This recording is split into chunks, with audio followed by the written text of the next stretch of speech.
My name is Becky Rupert McMahon. I'm the Chief Executive here at the Cleveland Metropolitan Bar Association and Bar Executive. We are a 5,000 plus member organization that represents Cleveland's go-to organization on issues of law and justice. And one of the critical central missions of our existence is to bring people together for critical conversations. We think there can be nothing that is more important than bringing people together to learn from those who are experts in given topics, who bring diverse perspectives and experiences, and who can help bring greater clarity to the hot topics of today. And that's where our Hot Talk series was launched back in February of 2016. So it's my pleasure to introduce, for the second to last time, the current president of the Cleveland Metropolitan Bar Association, Ian Friedman. Ian has been in the chair now for 11 and a half months. Ian, can you believe the reign is just about over? It went fast, enjoyable and fast. For sure, for sure. And so it's fitting that Ian's second to last official event as president of the Cleveland Metropolitan Bar Association is a hot talk on this conversation.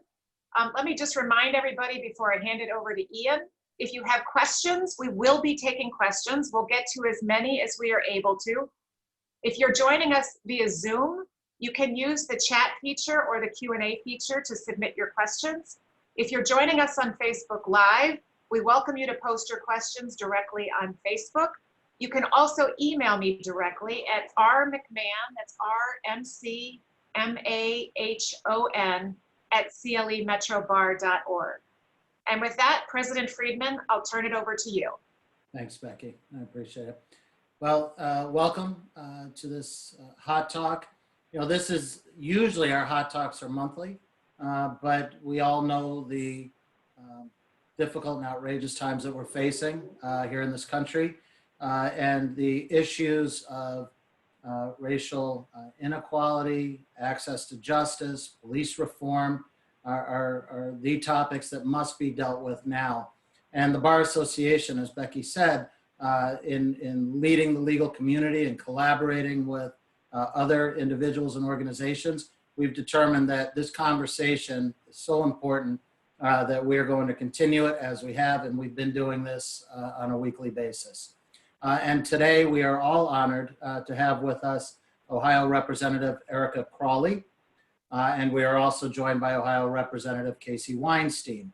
I want to thank you both for being here. I could think of two no better people than you to talk about these very important topics. And in anticipation of our discussion, we reached out to the public and the media that are joining us, and we talked about specifically the bills that you are co-proposing on demilitarization in the police departments, but there's so many other things that we're going to talk about today. So thank you, and let's get right to it. And Representative Crawley, if you would, if you could just tell us a little bit about yourself, your region, kind of your background and so forth, how you came to be Representative Crawley. Well, thank you, President Friedman. It is an honor and a pleasure to be here with you all today, joined with my joint sponsor on legislation is Representative Weinstein. Happy to serve with him in the legislature. We are freshmen together and definitely happy to be on this call with him. I am a state representative for Ohio's 26th House District, which is East and Southeast Columbus. I am originally from Youngstown, Ohio, born and raised. And after I graduated from high school, went to Youngstown State, then University of Toledo, then went to the Navy, served active duty in the Navy from 2000 to 2003, returned back to school to Ohio. I went to Cleveland State University, where I obtained my bachelor's degree in criminology with a focus on juvenile delinquency. Went on to get my master's degree in public administration from Walden University. And I have my law degree from Capital University Law School here in Columbus. And actually that's how I began to really get into politics once I finished my law degree in 2017. Shortly thereafter, I just decided to run for office. towards the end of 2017 and all of 2018, and I got elected in November of 2018 and came into the legislature January of 2019. And so here I am. There you are. All right. Well, thank you very much. And Representative Casey Weinstein, again, thank you as well. And same question to you. If you could let our listeners and viewers know how you came to be representative. Thank you. Yeah, thanks, Ian, and thanks everybody with the bar for giving us an opportunity to talk today. Rep Crawley is a tough act to follow, so I kind of wish I had gone first in introductions. But I grew up all over the country. My dad was an Air Force active duty member, and then ended up heading to the U.S. Air Force Academy for college. Graduated, met my wife there. She's a classmate of mine, and when we graduated, she was assigned to Wright-Patterson Air Force Base in Ohio, and I was out at Los Angeles Air Force Base doing cybersecurity in the space business. And when we got married, they moved me to Ohio. So that's what brought us. I was ordered to Ohio, but very, very gladly stayed when we finished our active duty commitment. Got a Master's of Business Administration from The Ohio State University. And about that time, my wife was finishing up a PhD there. She's a lot smarter than I am. So she ended up getting hired onto the University of Akron, and my other job worked from home and was able to follow her up here. We currently live in Hudson, Ohio, and have 2 young daughters. I represent the 37th House District.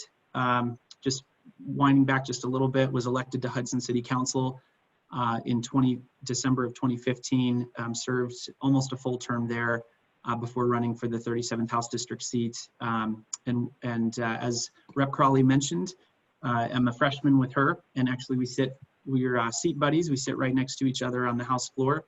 And so have had an opportunity to get to know her well, and I'm really, really thankful to be on this legislation with her. She brings a great expertise and perspective to it.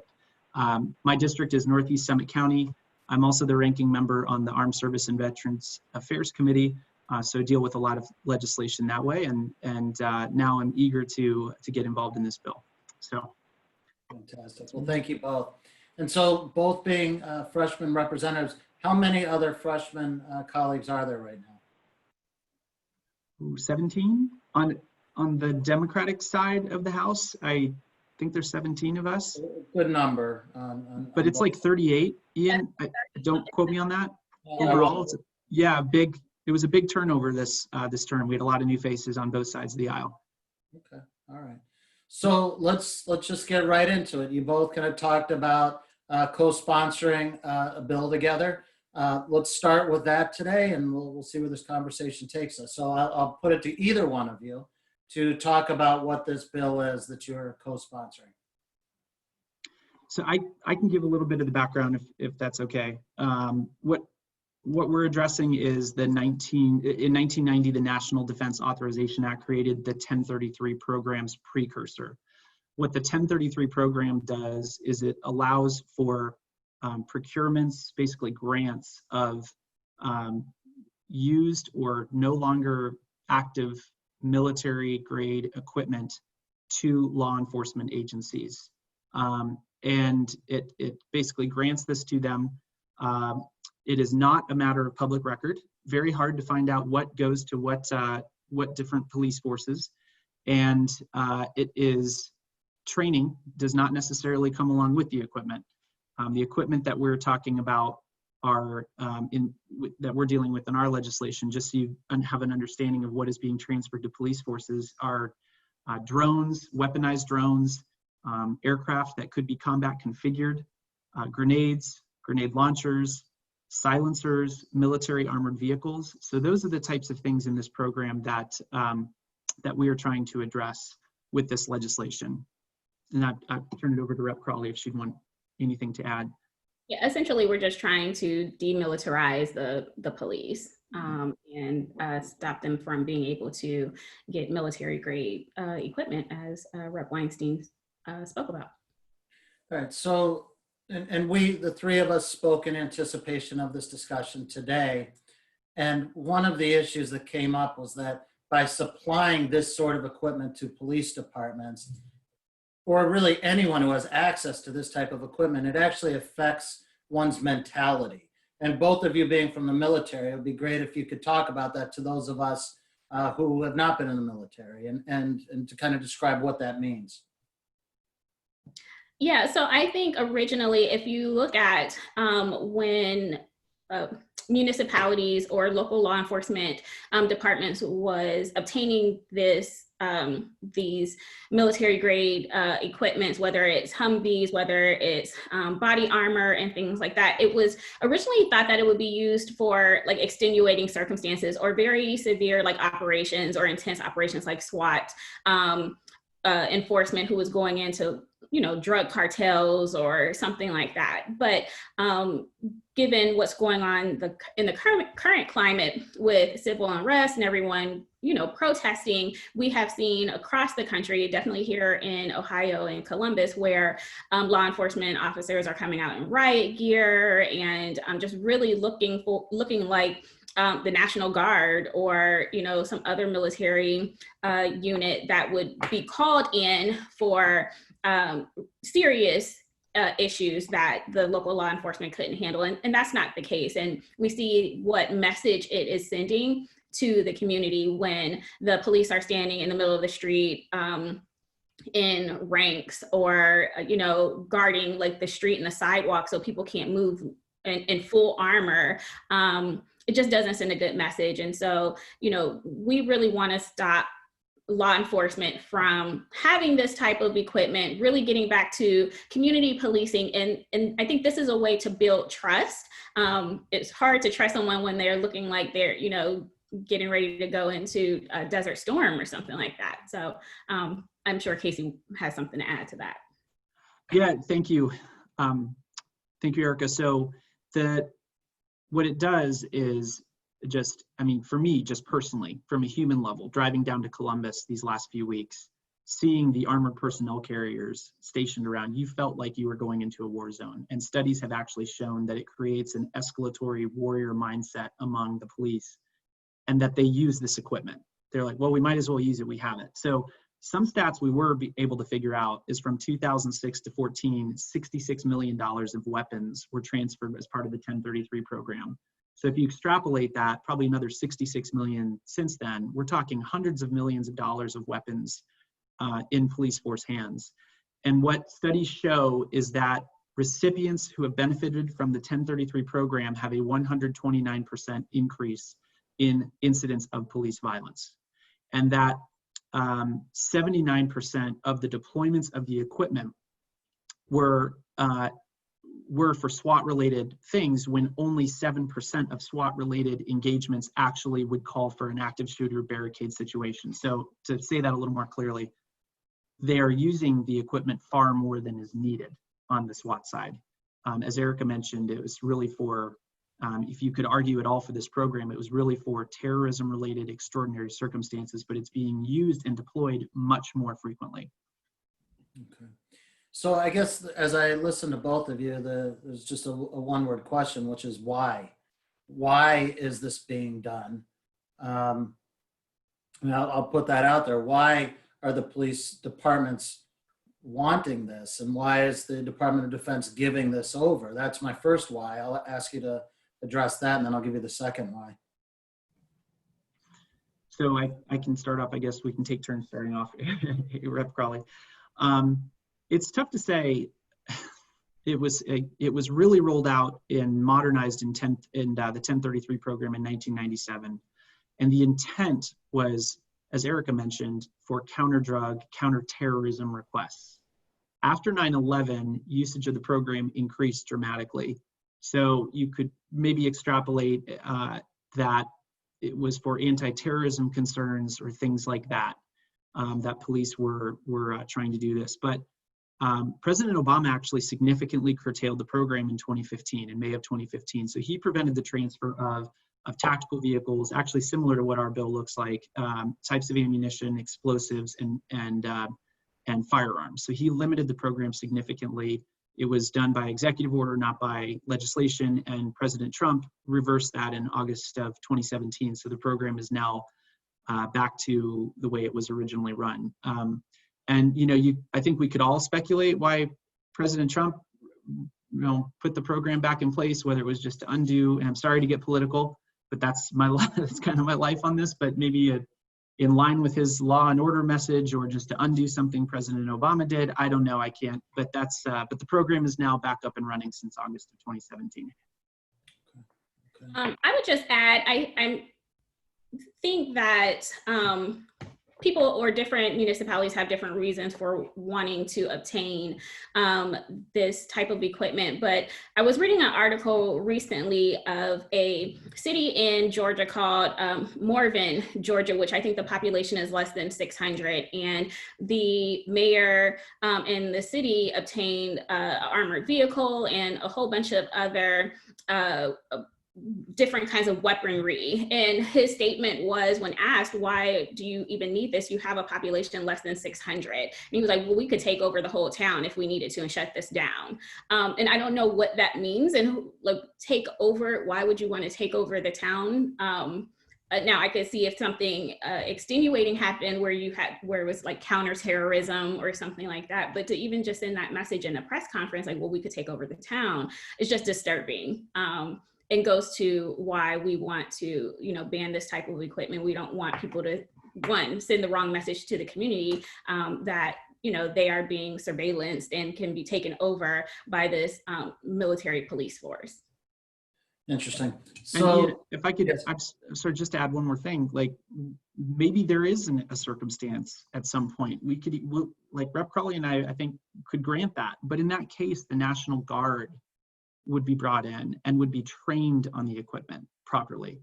So even in the extraordinary case where if you want to give the fact that, okay, maybe this weaponry is needed at some point, it shouldn't be, in our view, ruled or wielded by a relatively untrained police force. So, and that's really what my next question is. Well, the second why was you had talked about that it's not public record. And that's obviously concerning as a citizen when I hear that. We understand as citizens that some of the aspects of the military may be hidden, and we understand that for legitimate causes. But when you hear about funding of police departments or supplying police departments with these military-grade weapons, what is the reason that this would be shielded from the public?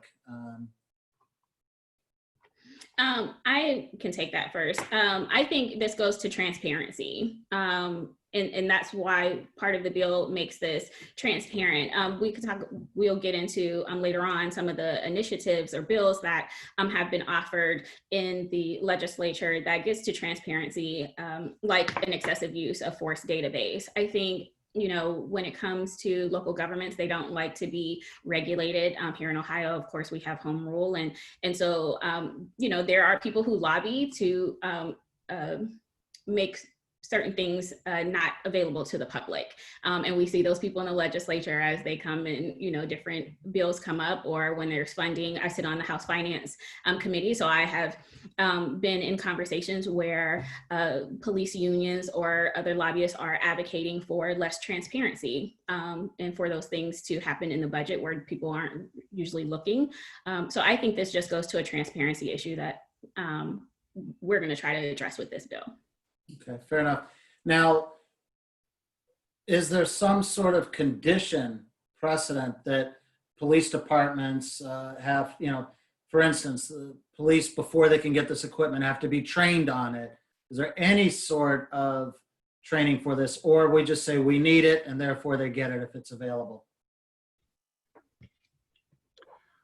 From what we can, so the program's hard to get information on. Yeah. From Sure. what we can gather, there is limited to no training that is included. Certainly not, both Erica and I, having served on active duty, know that training is part of your life. And it is a daily thing. And it is very structured and ingrained into the culture. And certainly from a police force perspective, they train on the things that they do on a daily basis. Even if there is some support coming from the DoD, there's no way they are training to the extent needed to wield weapons like drones and grenade launchers, armored personnel carriers, and weaponized offensive weapons like that. Okay. So my question is, what specifically does your bill call for? And in addition to that, are there other bills that either you're co-sponsoring or your colleagues are that are also taking aim at police reform? Yep, I can tee up there. So our legislation would primarily do two things. I've kind of addressed part of them, but just to reiterate, it would prevent the utilization of the 1033 program for police departments, local law enforcement agencies to acquire drones that are armored or weaponized, aircraft that are combat configured or combat coded. It's kind of crazy even saying that, but yes, that needs to be part of the legislation. Grenades or similar explosive devices, silencers, or military armored vehicles. It would also, as Erica noted earlier, require police departments to make public notice of the acquisition of anything through that program that wasn't what that is still allowed to be passed through. And I do want to note, it's actually modeled off of bipartisan legislation that just passed in Montana. That was drafted by a Republican and signed by a Democratic governor. So there's good precedent for it to pass, and it's certainly, I think, fair to say it's part of the broader discussion. And then, Erica, do you want to talk to some of the other legislation? Absolutely. Okay.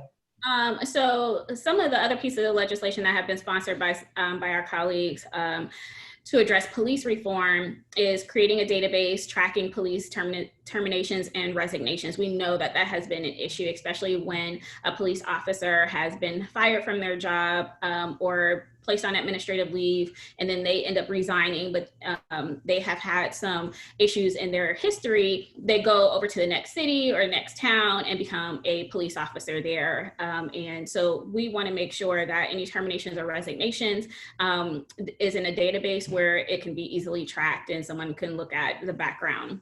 Also, criminalizing the use of police chokeholds, implementing police violence, de-escalation, and mental health training requirements. That is a piece of legislation that I have introduced with my colleague, Rep. West, and it requires at least 40 hours of de-escalation training and mental health training. And I think this piece of legislation that Casey and I have fits right into that, because as he noted, when just a regular person or Casey driving into Columbus sees the police looking like they're getting ready to go on some kind of operation, and the mindset that the police have when they use that type of equipment escalates situations. And so we need enhanced de-escalation training and more training in that area.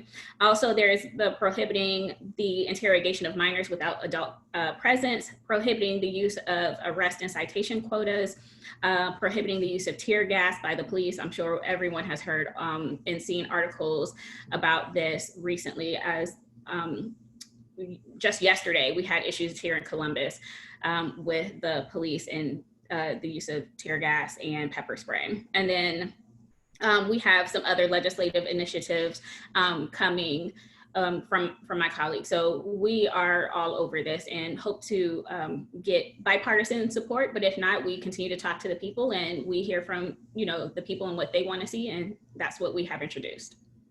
Okay, well, I appreciate that answer. So, what is your expectation with your bill? We of course hope that it passes, but we know that we're in a very divisive political state. When I say state, not just Ohio, but across the country right now. And so how is it going in Columbus right now? Is there infighting, or is everyone seeing the need for this reform? I can start with that. Just honestly, there's infighting. I think there are people who have an idea of what they would like to see and are not looking for any input from the Democratic caucus, or even when it comes to police reform. The Ohio Legislative Black Caucus has for years introduced police reforms that haven't gone anywhere. And some of these are the ones that the governor mentioned the other day. Casey and I have introduced one, as well as my other colleagues. We continue to reintroduce the police reforms, and they haven't gone anywhere. And so we hope that they our colleagues on the other side of the aisle would like to engage us in the process, because when they don't, our neighbors and our districts are shut out, their voice isn't heard, and we were elected to represent them. And so I would hope that we can move these pieces of legislation forward in a bipartisan manner and have support. But if not, we'll continue to push for them. Okay. And I'm going to ask the pointed questions here, and one being, what is your realistic expectation on your bill itself? Do you see a bipartisan acceptance of this, or where do you guys feel this is going to land? Well, unfortunately, fortunately, we will get almost, I think, every one of our colleagues on the Democratic side of the aisle to co-sponsor this legislation.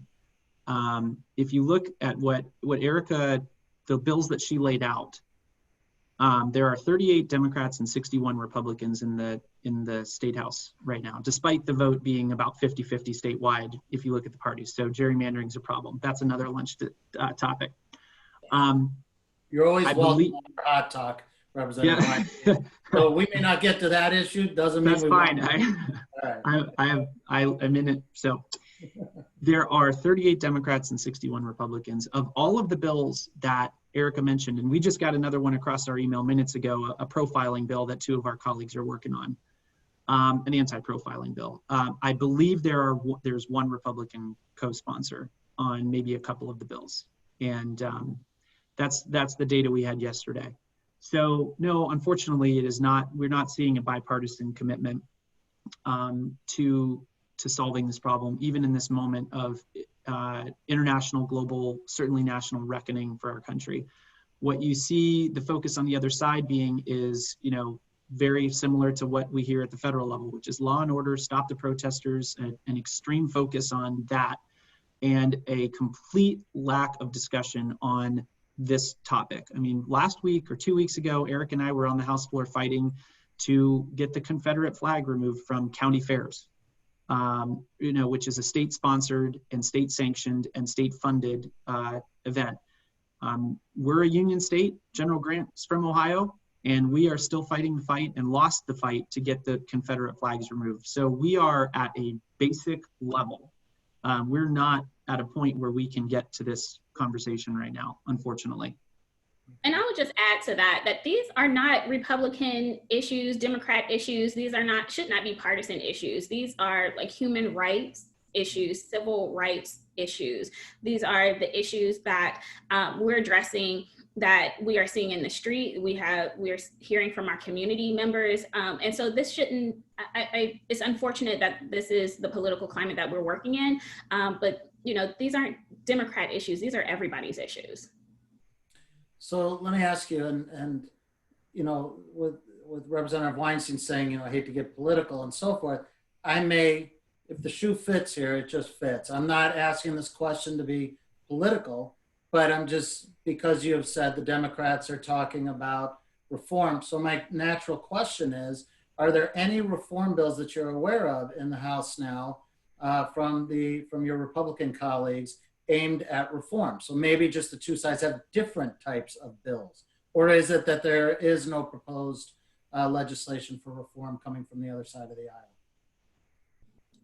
There is, Casey, if you don't mind, I take this.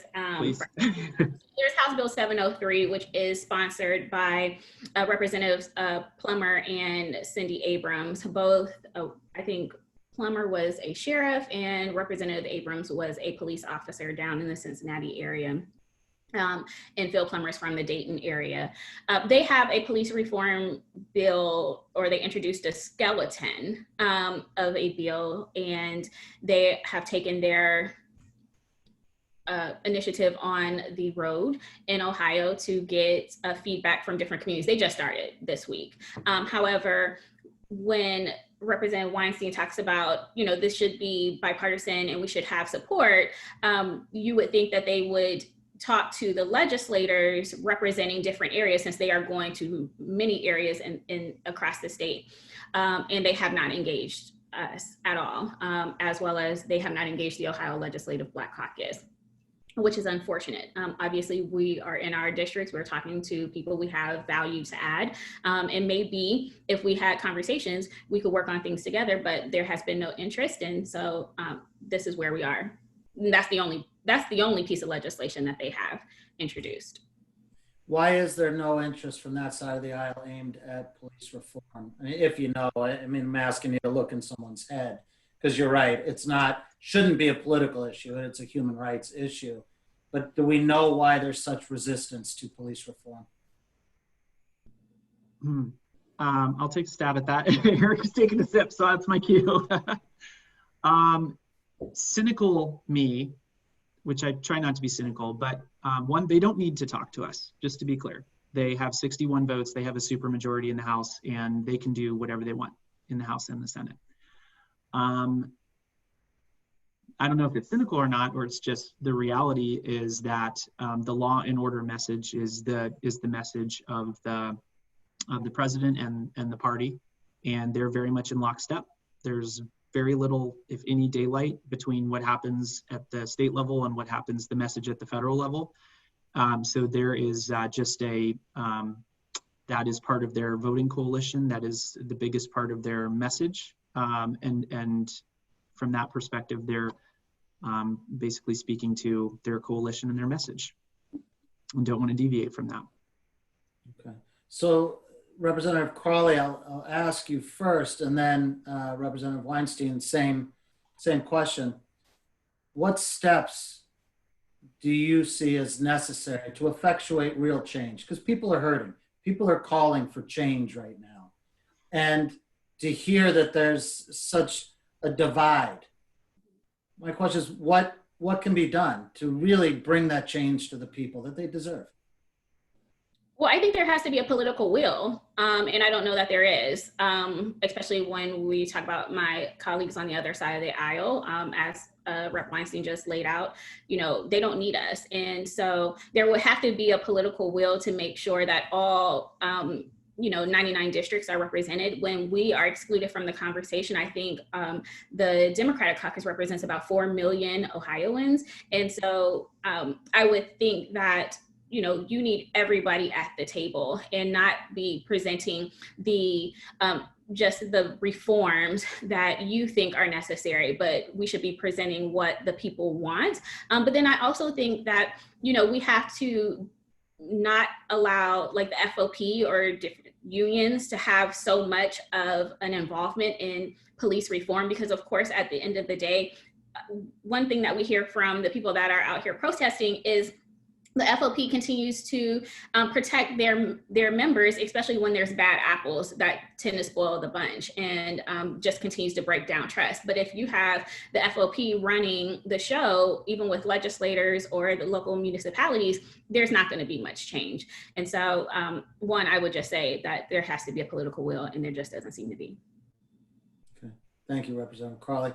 Representative Weinstein, what are your thoughts? How do we get to real change in this state? I'll keep it locked to our state for now. Yeah, I mean, the reality is there isn't the political will today. So to build the political will, we need different people in office.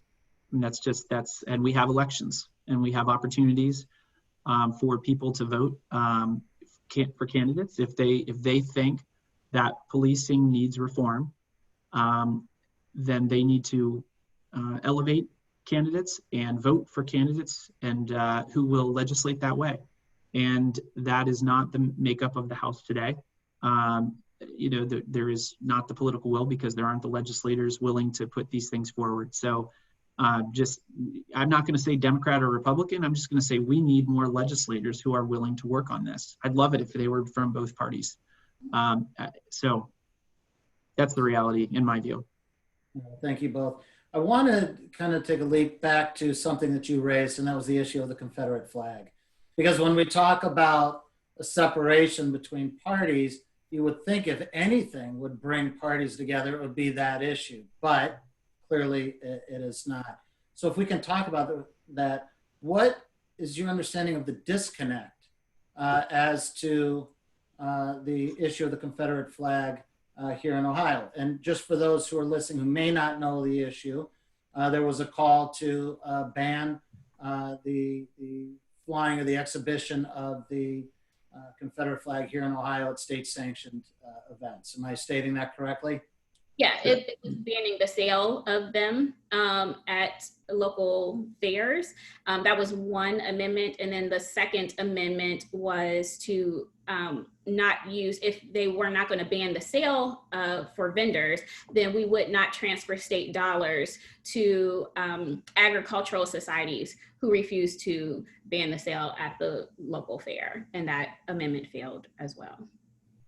Okay. And what was the opposition to it? So what was the rationale for the opposition or the justification for them to say, no, we should still have a Confederate flag in Ohio? I mean, that, to me, that's what people want to know, is not just the yes and the no, but the why. So the main argument I heard was that this is not the time or place to do it. That's what after I spoke on the House floor, the next person to speak after a recess that they took, where we actually thought we might get some movement on this, they came back and said, hey, not the time or place. And of course, we thought it was the exact time and place to do it, but certainly want to turn it over to Erica. So for the first amendment, and Rep. Weinstein did speak on that amendment, the ban of the sale of the flag at the fairs.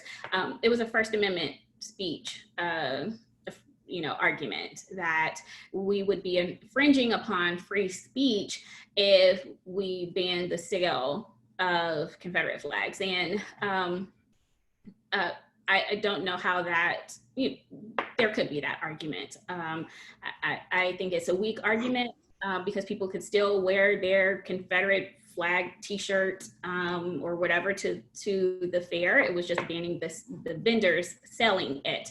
But that's a weak argument. I think that, my colleagues were playing on the fact that people really don't know the law and definitely don't have experience in constitutional law.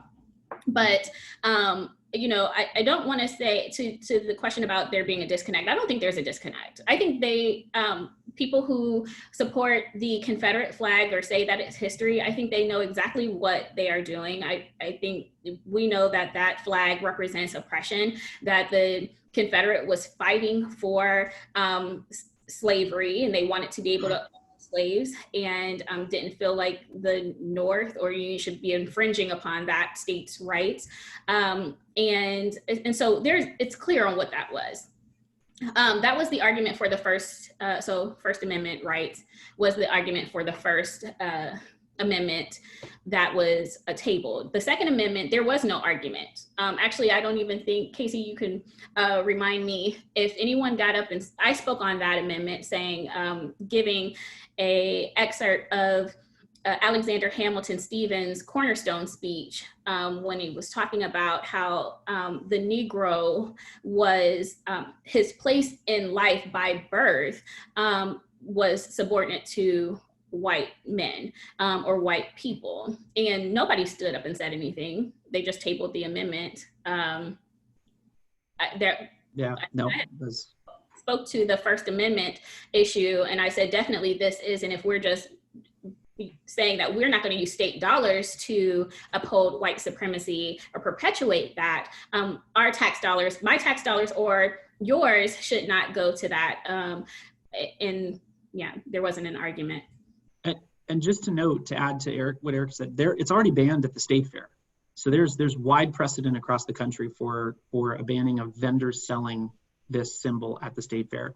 And so there's also legal precedent that allows for that, because that ban has stood since I think 2014.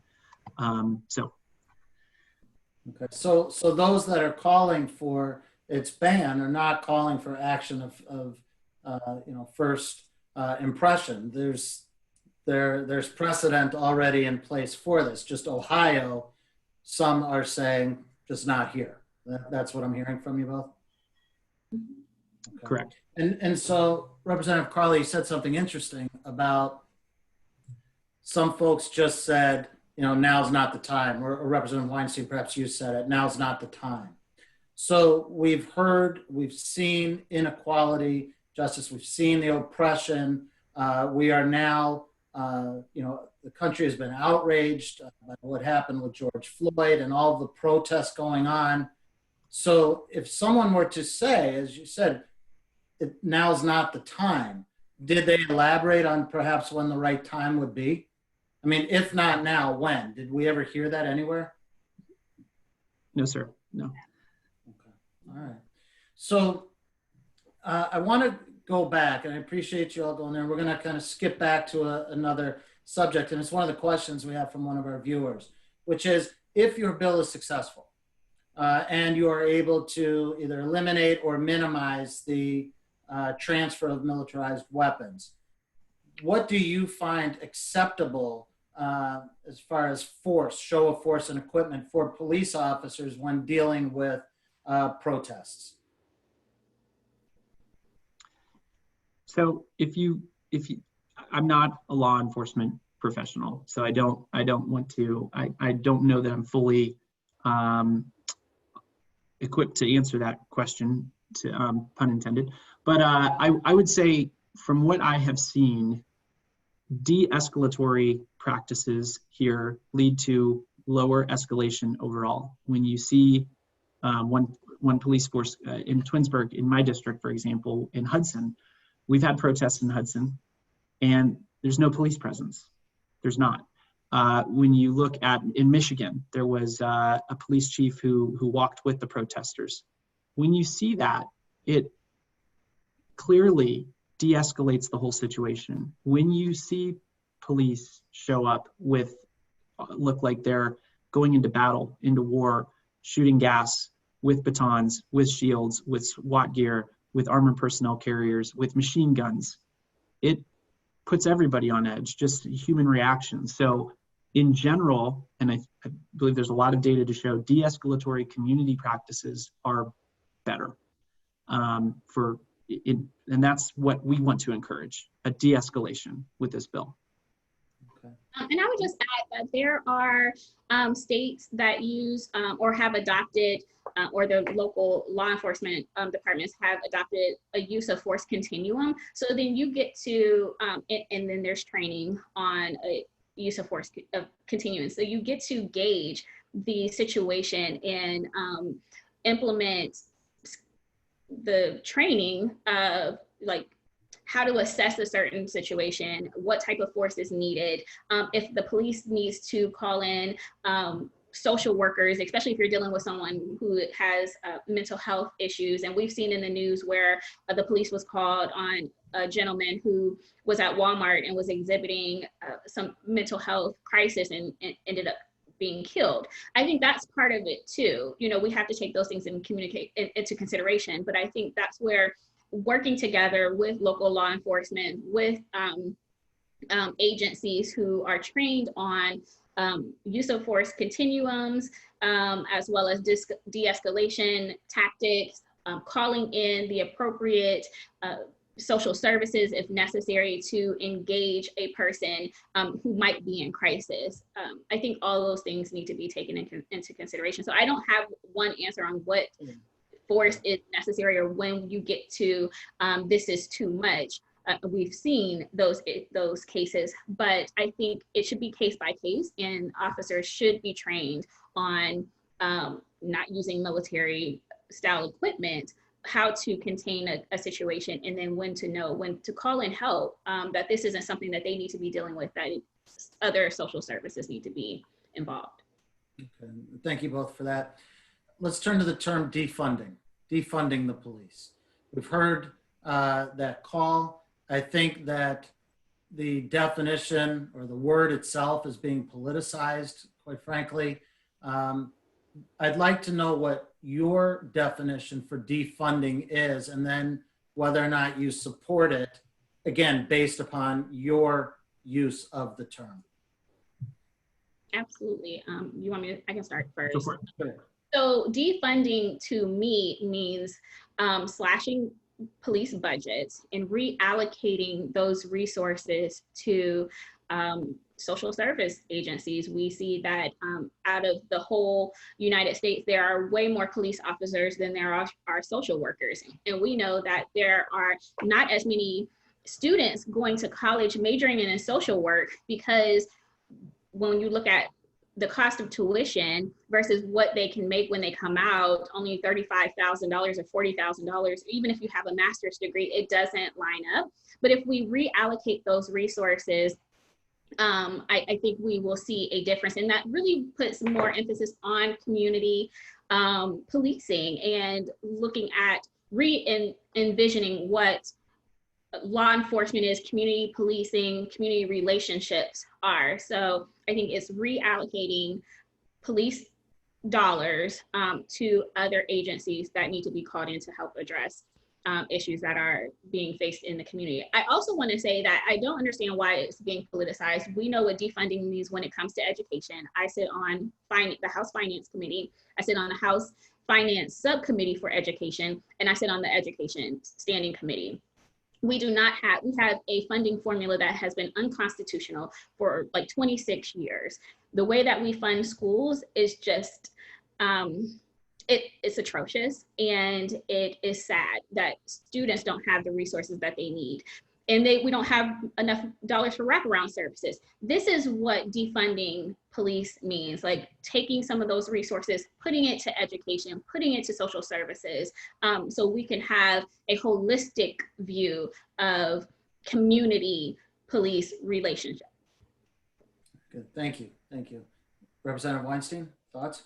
Yeah, I view it as under the broad umbrella of reform. I mean, and Rep. Crawley listed a bunch of great legislation. I'm supportive of it, that we need to take a holistic view at what policing is and how it's being done in our country. And absolutely part of that discussion is looking at funding and what could we do I mean, I come from city council, and at city levels, police are a huge part of the budget. And we absolutely, with the police, should sit down and say, what other programs can we look at providing funding to that reduce the need for a police response? So I think it's everybody sitting at the table and looking at this from a holistic reform perspective. So thank you. So what I'm not hearing either of you say is that defunding means get rid of the police altogether, correct? Is that? No, I think for me, I certainly won't speak for Erica. I think we're on the same page with this. Reform is the word that is absolutely needed. And it's a brand new look and a re-envisioning of policing. Okay, all right. We just got a question from one of our viewers that asked about whether or not you're aware if there's any sort of bill that deals with eliminating qualified immunity for officers in Ohio. I actually had my legislative aide, Kelsey, look into if one of our colleagues is getting ready to sponsor that legislation. I have not seen a co-sponsor request out yet, but I know that that is a top issue for a lot of people. And so to my knowledge, we don't have one just yet, but it doesn't mean it's not coming. Okay. We have, as a caucus, put out messaging in support of the federal legislation that addresses that from a federal perspective, but Rep. Crawley's right. It doesn't look like specifically we're tackling that at the state level right now. Okay. All right, so I'm gonna ask some questions now. As Becky McMahon kind of led off, the Bar Association is really committed to racial equality and addressing fairness for all. And so I want to ask these questions that sometimes are uncomfortable, but this is where we believe we all need to be living right now, is in the uncomfortable. So my question is, we just dealt with, we heard a State Senator Huffman question, and it's also not just a state senator, but a medical doctor, question in a public forum if COVID was spreading amongst the African-American population more so because they weren't washing their hands as much as white folks, or something to that effect. But the point is what the point is. With that sort of mentality still in 2020 coming from Columbus, is the future promising for African Americans in Ohio right now? I guess I can go first on this. I think two things were wrong with his line of questioning. First, the use of colored population. We see that term, when there were signs that said coloreds this way, whites only, and it was problematic. But then also the insinuation that the colored population is less clean and goes all the way back to like minstrel shows and other shows that reenacted Black people who were dirty and not clean, and then white people were seen as pure and clean. And for him to just ask that question in a way that, he didn't stutter, lets me know that this is how he talks, this is what he thinks. And it's problematic for two reasons. One, he is a legislator, so, and legislating laws that have an impact on the colored population it is unfortunate. But then also, as we look at the disparities that we see in healthcare, especially with maternal and infant health, and one of the things being that Black women go into a healthcare setting that doesn't treat them equitably and fairly, I can easily see a situation where somebody goes into the ER, they are treated by Senator Huffman, and they're complaining of X, Y, and Z, and he's just like, hey, you might just need to wash your hands a little bit more, or just be very dismissive of the real issues that someone is facing. So I am appalled that this is who we have in the legislature making laws, and he's not the only one. He was just the one that got caught asking a question, and it went viral from there. But I'm sure that the people who have come out in support of him possibly think the same way, because they didn't see anything wrong with that, and actually said in a statement that people who are offended need to just get over it. So Representative Weinstein, let me jump in, because I have a question specifically for you in a moment, but I'd like to ask Representative Crawley, as an African-American woman, how is that? I mean, you have to work with these folks, and I'll just ask from a human place, how do you do that? How does it feel working with someone that is so comfortable with their beliefs that they're willing to say it openly, and obviously without fear of repercussion? Right. I think that, when you say, how does this, African Americans, look, how will things play out for us? I think it goes directly to my ability and my colleagues' ability to come in and try to compartmentalize. And I think that's what we do every day, facing what we face on a daily basis. It's, okay, how do we just work with the people who are willing to work with us on the issues that'll make a difference for our community? And it's exhausting, it's tiring, and it's very frustrating knowing that, he's in the majority. So he can make laws, they can make laws without our input, and it directly has an impact. And we see the disparities continue to play out with not addressing effective policy in healthcare. We see it with COVID-19, we see it in incarceration, we see it in education. I mean, every area, police reform, I would try to remain hopeful, but it's a sad time, and it's hard for me. I'm just gonna speak for me, to go into the legislature knowing that my colleagues feel this way. All right. So we're coming up to a point here where Becky's gonna talk about the new initiatives coming from the bar, but in the last couple of minutes that we have, Representative Weinstein, I wanna ask you, because when we heard the statement, all of us citizens, we heard it, there were so many calls for sanctions and him to be removed and so forth. Number one, is there any sort of effort within the legislature to remove him?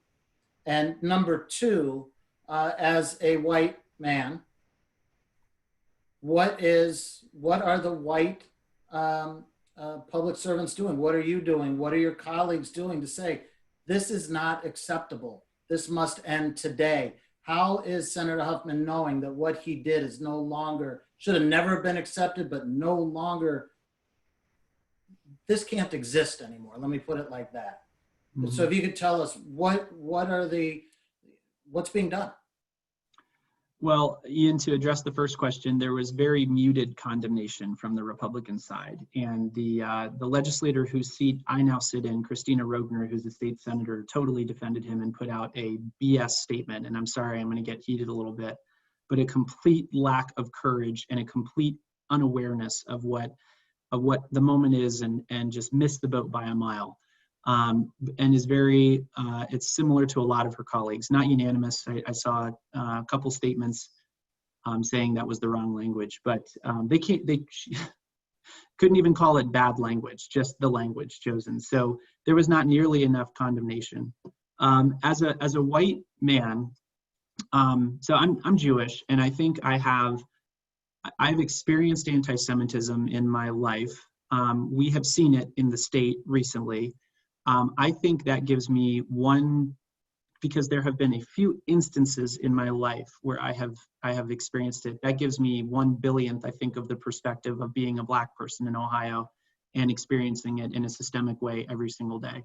But I think it gives me enough, and this moment has given me enough where I feel like I thought I was awakened kind of before to the reality. I think even I had a lot of growing and learning to do. And it's just acknowledging that like I have biases, I have stereotypes, and I have, I guess I can say I've been passively racist in some ways by not acknowledging and owning up to it and doing enough. So it's important to say that and acknowledge that I have been part of the problem, and also very unequivocally say Black Lives Matter. I mean, with its bottom line, it's time to focus on the Black lives right now. So I show up at rallies, I'm in the legislature, I'm on the floor fighting with my colleagues who, I want to go back and tell you who gives me hope. My fellow colleagues like Amelia Sykes, like Erica Crawley, like Paula Hicks Hudson, like Stephanie House, like Janine Boyd, Juanita Brent, Kathy Ingram. I apologize, I might forget a couple of these African-American women who stand up and fight like hell and kick butt on the House floor, inspire me to be better. So they give me hope, and I am so glad to have them. And I think we absolutely have at Tavia Golansky, I want to say we're moving, I think, in the right direction, albeit frustratingly slowly right now. Well, listen, I want to thank you both. Becky's looking at me, and having been her president for a year, I know what that look means. And it means, Ian, you got about 15 seconds before she gives me the hook. So my question is this: protesting. Does that mean anything to the legislators? Do they listen? Do they see? Does it influence them? Protests. Yes or no? And should it, or a thumbs up even with Well, I was going to let Erica go first. Okay. Well, yes, I think it makes a difference. It makes a difference for me and Rep. Weinstein, who are, fighting for these issues to be addressed, and to know that they're, in the fight too and continuing gives me hope and gives me the strength to keep fighting every day. But I also think it's frustrating to my colleagues who don't want to see reform, and they're just like, let them, this will go away shortly, they'll calm down. And so as they continue to show up every day, hopefully it will inspire them to be on the right side of history. So. Thank you. Representative Weinstein, agree? Same. I mean, it's when you see that, you both, Erica and I look to our constituents for our cues. They're our bosses. So when they're out telling us what they want to see across the state, in every community of the state, it's pretty clear what direction, from my perspective, we need to go. Well, I want to thank you both for participating in this very important discussion. Ohio needs more Representative Crawleys and more Representative Weinsteins. I thank you both for agreeing to be here. You always have a home at the Cleveland Metropolitan Bar Association. You just call, and your voice will be amplified to be heard. And so thank you. Keep up the good work. And I look forward to seeing all of the reform that you and your colleagues bring. Thank you. Yeah. And Becky, I open it up to you to share with everyone the exciting news for the Bar Association's initiative that I think meshes beautifully with our guests' messages today. It does, for sure. Thank you. And let me just say, not only Representative Weinstein and Representative Crawley do you have a home here, so too all of those colleagues who you think so highly of. And let me also say, those with whom you disagree. One of the best things that we can do is to continue to engage in conversation, not just with those that think like us, but also those that have differing views, because together that's the only way we can figure out how to find common ground. And like both of you, our representatives, the CMBA does the same thing. We listen. We've been listening for years, particularly in the last 30 days, to what our members are telling us and what the public is telling us. And as a result of what we've been hearing, we have just announced, while this hot talk is happening, a new concerted effort that the CMBA will be undertaking, certainly not on its own, but in collaboration with others across our community, to really help move forward a real action plan towards how we can make a difference with respect to racial equity. And so if you go to our website, clemetrobar.org, and put in the /racial equity now, you will see that there are 4 specific actions that we are calling for all of our members, as well as members of the public, to join us on. We're looking for your engagement to help us dismantle systemic and negotiated racism, to continue our reform efforts as relates to the criminal justice system, to promote and grow white allyship, and to launch the Cleveland Legal Inclusion 2020 plan. We also immediately are putting out a call for all those, including me. You know, I take Representative Weinstein's comments to heart. Like him, while I live in this space, there is more that I can be doing to educate myself. There is more that I can be doing to inform myself and to challenge those around me to equally do more to learn. So we're launching a 21-day challenge to take the racial equity habit making challenge. And if you go to our website again, there's a 21-day curriculum for how you can very simply read, watch videos, and engage so that you better inform yourself now, so that you can become, so that I can become a better ally tomorrow. So keep checking back. We'll be having future programs on all of these topics and more. Again, let me offer my thanks not only to Representative Weinstein and Representative Crawley. I thank you both for your continued work and effort. Thank you, President Ian Friedman. I appreciate, as always, your ever faithful leading and steering of our ship. And to all of our members and the public who are joining us for this conversation, please continue to come back. Come to our website, come to our future programs, visit us on Facebook, LinkedIn, and other social media channels where you can get all the current information. Thanks everyone for joining today's call. Thanks, everyone. Thank you so much for having me. Thank Thanks. you. Thank you both.